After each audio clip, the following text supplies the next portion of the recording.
for that example, it would generate a call to the, it would generate an alert to a system which I have configured. That system might be my friend circle, it might be my spouse, or it might be a 911, it can be a civic department cop or something like that. So these type of different configuration is possible in our application. So this is called multi-level alert system. Say you press for 2 seconds, you give a 2 press, it will go to your, the alert will go to your friend circle. If you give a 5 tap it, say you directly call a 911 and give a notification. And the second point, the next one. And so as I told you, like through this no GUI concept, you contact your trusted network, which you are building using this application. You add people to your network whom you want to contact on an emergency purpose on this.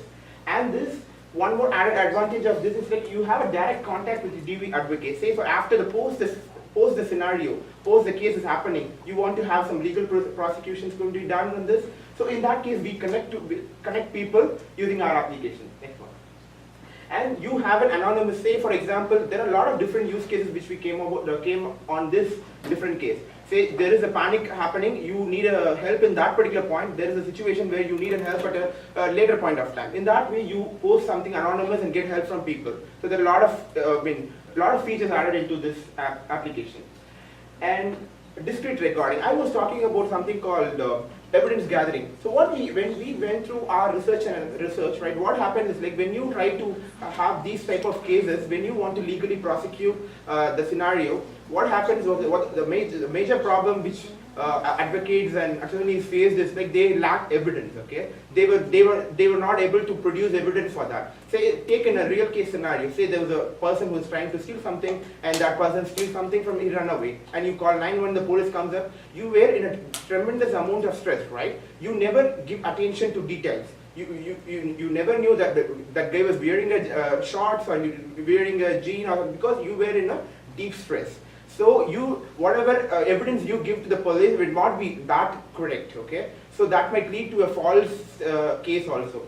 So in that case, we want to create something which is really valid, which is really useful for the investigation agency to help your investigation. In that case, what a special feature of our application does is like once you alert this panic through gesture mode or a normal mode, what happens is we activate your device camera and your audio recording features. Say for example, there is a stranger attacking me. I think that I'm in trouble. I just, without his knowledge, I just rub on my pocket, I just press my power button and I'm done. The recording starts and it's pushed into a cloud, okay? Where it's pushed into some cloud, and where there is what is happening around the surrounding is getting recorded. In that way, this can act as an evidence for legal prosecution or something like that, or for future investigation. So this is one of the important features which we are trying to build, which we don't found right now in the market. Also, another with the discrete recording, we did look at all the laws for Illinois. 38 states have, like everyone has like a no discrete recording law, but most states have an exception where if you think the person's one of the parties is going to assault or another party is okay with the recording, which would be the person that's initiating the recording with the application. If they believe that the other party is going to assault them or otherwise commit a criminal action against them, then the recording can be used as evidence and is legal. So moving on. And the next one is like decoy app. There was one team which was talking about like making an application anonymous to other than the intent user. So we do also have this particular feature where our application, not like someone who has taken your phone is able to create a panic and make mess out of your application or something like that. So the initial something similar to that. The initial setup is going to be your normal process, and then if an anonymous person or some third person is going into your application, it will be a different application. For example, we are talking about like it will be like a memo application. Okay. Other than that, okay. The next one. And one of the important things which we want to insist is like these applications are very much concerned with your personal data, personal security, and all these things. So and there are a lot of different laws and also come into place. So we want to give our users immense level of customizability. So you make your choice, okay? So what you see is what you get. That is what we plan. So what you do is like, if you want to push your whatever evidence you gathered or whatever data you record to cloud, that is your decision. If you want to put it in your local system, that is your decision. If you don't want to push anything, that is your decision. So we have a lot of different level of customizability into our application, so that whatever decision which you made, you are responsible for that. So okay, in that case, we are doing it. We also give customizability over data collection, which is what he was talking about, and also data distribution, which he was also talking about, and also data destruction. So if you put it to the cloud, you can destroy it whenever you want, or you can set it to destroy itself automatically if you want to, or anything like that. So we wanted to focus on user customizability and decisions there. So basically what we're talking is like, we'll go through one particular flow chart, like what will happen in the real, I just told you. So what happens is like user can use our application in two modes. One is panic mode, is normal mode. Say you are in a real panic, you want to alert your alert system level, for example, multi-level. I configure it as multi-level, okay? Say for me, the first level would be my friends, and the second level would be say my parents, and the third level would be the cop, okay? Say if I'm how do I differentiate this level? Say for example, someone is trying to steal something from me. Okay, I'll intimate my parents. I will have two tap into it so that my parents get intimate. They will come to it. Say that there is someone person is pointing a gun towards me. Okay, this is more of panic level. So let me call me a cop. So I'll have a 5-level tap into it so that the cop comes into picture into that. So like this, we'll have multiple level of this thing, and there is a normal mode also. So normal mode, you just go to the UI. And then based on what type of panic you want to create that, and there are different type of channels in which we do it. Say you want to just send a message, you just want to give a voice call, or just directly you want to register a complaint with a third party, like for example an agency, investigating agency, or you want to, and then you want to give a live stream video. And one thing which I want to talk about here is like when you talk about judgment or any justice and all, there's a famous saying, something called like delayed justice is denied justice, right? What we are trying to relate over here is like we want our users to make a quick and real-time decision based on the user, based on these inputs which we give. What we're trying to do is like we trying to make a decision process, a cascading stuff. For example, I think that I'm in a panic. I give an alert, and it moves to my second level of audience, like say for my friends. They are trying to, if I have given an access to my video stuff, they're going to watch my video and see, is that really something panic is happening? So they're going to take a decision on my behalf, my well-wisher is going to take a decision on my behalf, and they're going to move it beyond, okay? They think that there is a cop involvement is required, they're going to push that alert to the next level. If they think that I can solve this problem, okay, let me drive and go and solve this problem. So these type of cascading stuff is going to happen on our application. And then continue the flow diagram, and once the panic is activated by the user, it records the video and stores it in the cloud, and then it sends an alert message to his friends, and it also sends an alert message to the police. It's all a user configuration, like they can choose to send it to the friends or choose to send it to the police. And then it also sends a video to the friends of all the recording which has happened, and the police also gets a video, and that too is user configured, like they can choose to send it or not. One quick point is like the objective of this evidence collection is to make a quick decision. We don't want to be an application which gives you not to document, not store something and take a little decision. We want our users to make real-time decision which will save life and which will make their life better.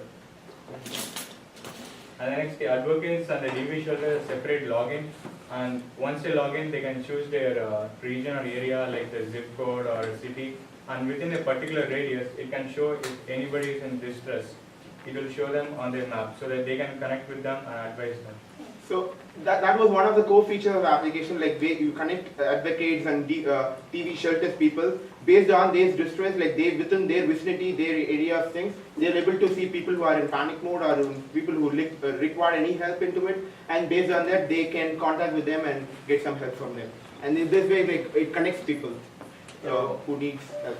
We also want to make this very secure, so our current idea is to give the DB shelters like secure, unique logins that they can use, and they can distribute those to their workers and their advocates in the area that they can trust, so that only people who really can be trusted can use this other half of the app, the advocates side of it.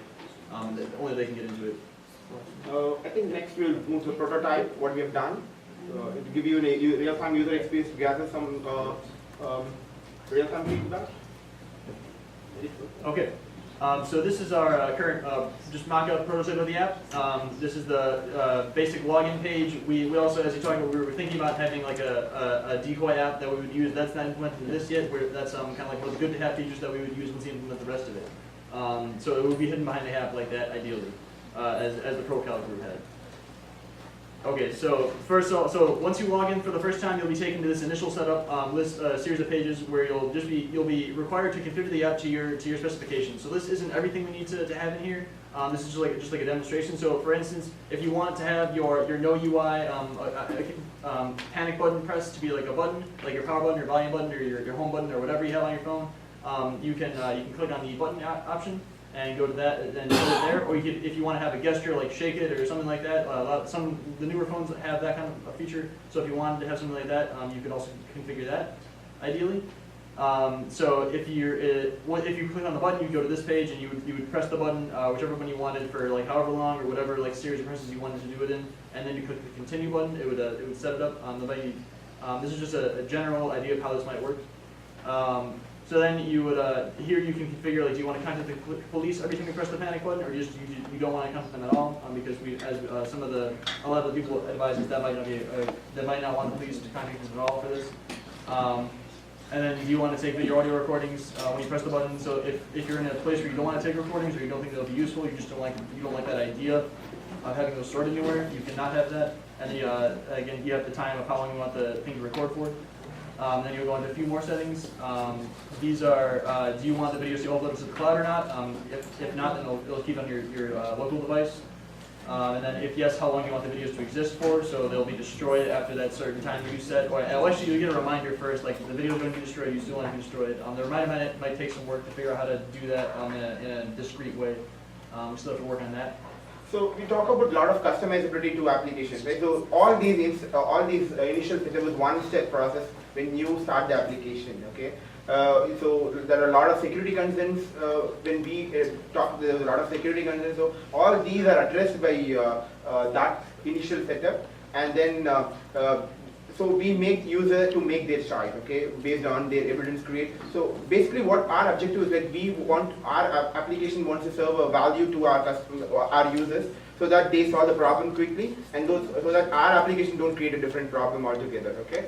So all these initial customization, we don't give a default setup to our users, and we want them to take some time and discuss on all, take some initial setup time and do all these configuration, because it deals with a lot of, their personal data and all. So we give some time and do that configuration. Once they've done this configuration, that will never be, even though you have an option to change it at a later point of time, it's a one-time process basically. Okay, so we're just going to go through the rest of this mock-up pretty quick because there's some actual code we want to get to. So the application has that little red exclamation point. That'll be your force quit, or emergency exit, whatever you want to call it, that most DB applications have. To just get you out of this app immediately if someone looks over your shoulder that you don't want to. And then so there's a couple you can always go back and reset your preferences to whatever you want them to be. You can reconfigure those in the settings and button preferences and all that.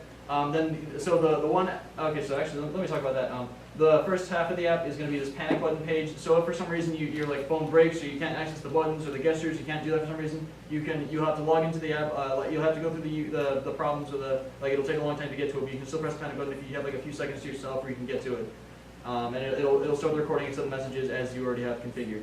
Then the other half of the app is this community page where so it's a social network basically. It's kind of like Yak Yak, if anyone knows about that. You'll be in your area. You'll have like this radius around you where you'll get notifications from other people who have the same app, and they'll just post like if they're in need of help or if they want some like advice or something.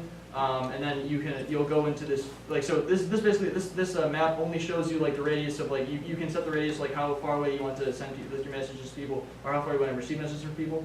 This is all completely anonymous, by the way. Yeah, exactly. One quick point is like these are anonymous. It all depends upon the whatever configuration you do it. If you want to be anonymous, you will be anonymous, and there's a sort of encryption we are planning to do.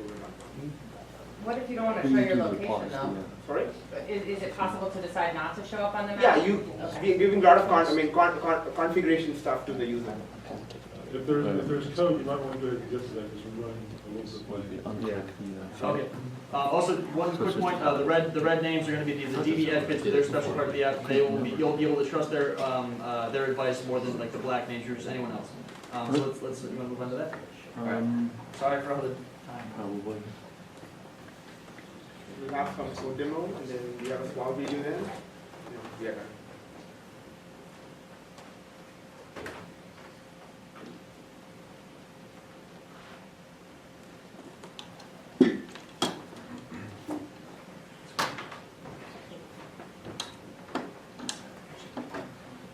So basically, we started the application development using an Android as a platform.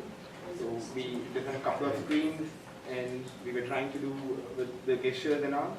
So within 24 hours, we did some couple of screens. What was that mock-up program you guys used? So Balsam IQ, It's Balsam IQ, Balsam like the wood, and then IQ. Oh, cool. Yeah, it's, Alright, so on the Yeah, it looks technical nice. side of this thing, we're using Firebase as a database. What is Firebase? Firebase is not just a like ordinary database, it's a database that is very rich and very collaborative, real time. So I'll show you. So this is the code. So what we made is basically log in and sign up in this main screen. So for the login, we're authorizing the user data. If they're logged in, and we go to the main screen right here. And then what we're storing is the user. This is their user unique ID. Every user has a unique ID. And then under their thing, we have entities like email, latitude, and longitude, and like the type. So the type is like a DB. If it's a DB applicant, like it will have a custom login and custom sign-up process, custom authentication basically. So for a general one, it would be like a type general. So what we can do is basically we treat that value like set the UI differently. So for DB and the general would be different. So if you go back on the map, it would be different. So the DB can see other victims or survivors who are going through the same problem. also, we're gonna have that configurable. If people don't want them to be seen by advocates, and that they can select that to not be an option. This is all completely anonymous and all encrypted, by the way, so no one will be able to access those ones if they're not supposed to. So under the post, this is just like a unique push ID. Every object it just generates randomly. So author would be like the user ID. So like if someone were to respond to like a post, they'll get their user ID. So unique user ID here, and like their share. So like wherever their share, like the radius he was talking about, they will get like the shared latitude and longitude of that under this thing. And this is another post, the author, and the author of the shared latitude and longitude for the, under the comments. So whatever the people around their area are commenting, so we'll get like the comment response, like the content, the string value of it, and then the user ID, and usually we'll put it's anonymous, so we'll just display anonymous. Well, we will still give the user information, who the user is, for like security purposes. And we will also using Google API, Google Maps API to get the location of the user and like nearby location of the advocates and stuff like that. Yeah, and this is actually on my GitHub repository, so if anyone wants to jump on how possibly this topic. Now we'll see the Yeah. video part of it. Okay. I'll go into this one. It's actually that's fine.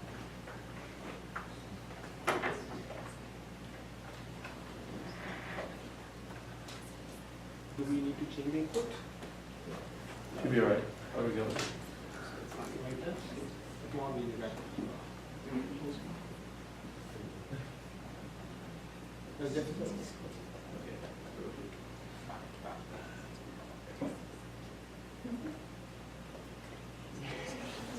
Yeah, That's a good place. it did play, yeah, we Yeah, did. there we go.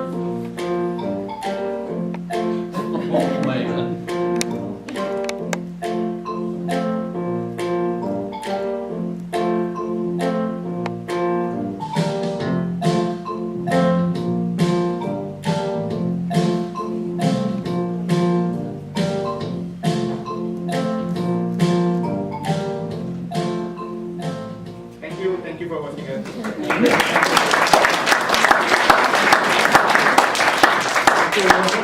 questions? Anybody have anything?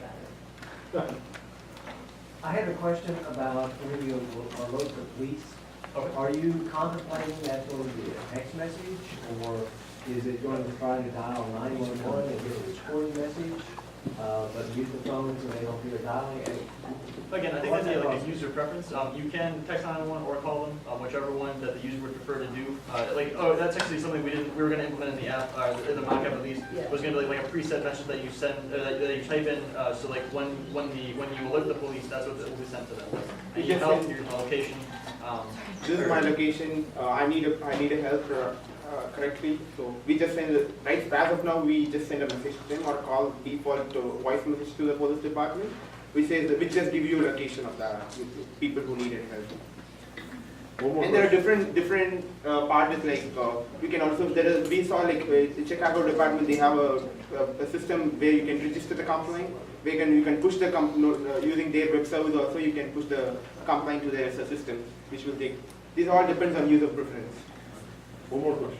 Have you researched for iOS how you're going to create the app? Because from what I know, when your app is in the background, you don't know which button has been pressed. So it's We're using like every. yeah, but for iOS doesn't allow you the operating system doesn't allow you to check if a button has been pressed once you create the app, or if it's running in the background. We're basically doing the abstract method. Every phone has like a tracking or motor sensors that like tracks your location or accelerometer, like acceleration. So if you were to swing this phone, like it will basically point out like pinpoint the location and like. So it depends on the device. Okay, for example, we have two. One is like you're pressing a manual button and pressing having your own gestures. Okay, for example, there are a lot of Android phones which doesn't have a button at all. Okay, which is like Korean phones or any Chinese phones that they don't have a button at all. So it depends on the device. It is going to be configurable to the lot level. If there is no button, you're going to have a gesture. And for example, these are really a panic situation. We don't want to record something which will be in a natural way.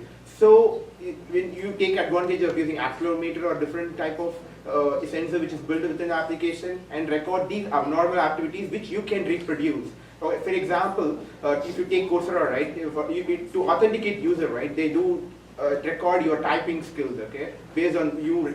So these kind of heuristic evaluation which we can do and get a correct pattern to trigger the panic. Yeah, basically it's like an abstract map, like when you're moving, you pinpoint like location, like calculate distance, and if that distance matches with their gesture, will trigger that. So it depends on the user. You are required to configure it. Thank you very much. Yes.